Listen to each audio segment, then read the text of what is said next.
I want you to just consider that text. And I want everyone to consider it, because in the apostles' mind, as I said to the college and career group this morning, there is 4 generations in view. 4 generations that we must always be considering, where am I in this and what am I meant to be doing? The first generation is the apostle himself. The things that thou hast heard of me. There's Paul. That's the first generation. The second generation is obvious. It's Timothy. The things that thou hast heard of me. Timothy is the second generation. The apostle poured his life into Timothy, sought to equip Timothy, sought to build Timothy up. It wasn't just something that was aimless, it was purposeful. He was seeing this young man who had been recommended by the church as a young man of promise, and the apostle pours his heart into his life, takes him with him, encourages him whatever way he can, and he is talking about the things that thou hast heard of me. There's the 2 generations. The same commit thou to faithful men. There's the 3rd generation.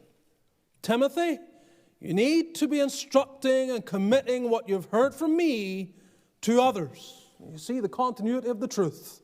We're not to rise up as a new generation and decide for ourselves that we have a new way of approaching the Christian faith. We are to carry on continuity of doctrine and truth. Respect, in terms of the 5th commandment, all that was genuine and right from our forefathers, and pass it to the next generation. So you have Paul, you have Timothy, and Paul exhorts, make sure you commit what you've heard from me to others. It's absolutely crucial in the whole context of doing in ministry. The whole context of the continuity of the kingdom of Christ. We are one generation. Everywhere in the world is one generation from the extinction of the church if it does not fulfill this role. It has to happen. There has to be the continuity of truth. So you have the 3rd generation, those that Timothy instructs, who shall be able to teach others also. Timothy, teach men to the point that they are able to articulate the truth to others. You're not just filling their heads. It's not just classrooms of doctrine.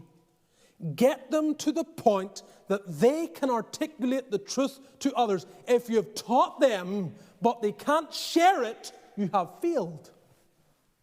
You have failed. They have to communicate it. They have to know it so well they could teach it to a 5-year-old. You need, beloved, these 4 generations are utterly crucial. So I look at myself, where am I? Well, I would say I'm in Timothy's role. I've been receiving the truth. I've been taught and instructed and been encouraged by men who are older, more senior, more experienced than I. And my responsibility is to commit what I have received to faithful men. And generally, they tend to be my age or younger. Generally. Not exclusively. No ageism here. But I can't help but look to those who are my age and younger. And where are the faithful men? Where are they?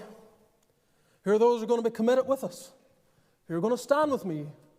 When all the familiar faces and all those that have labored for years, one by one, God calls them into eternity, who will be here continuing on in work like this? The diaconate, the instruction of our children, the outreach of the church, and other aspects of the kingdom of Christ. Where are you? So I look for your names, I do. You're not there. It's not going to happen this time.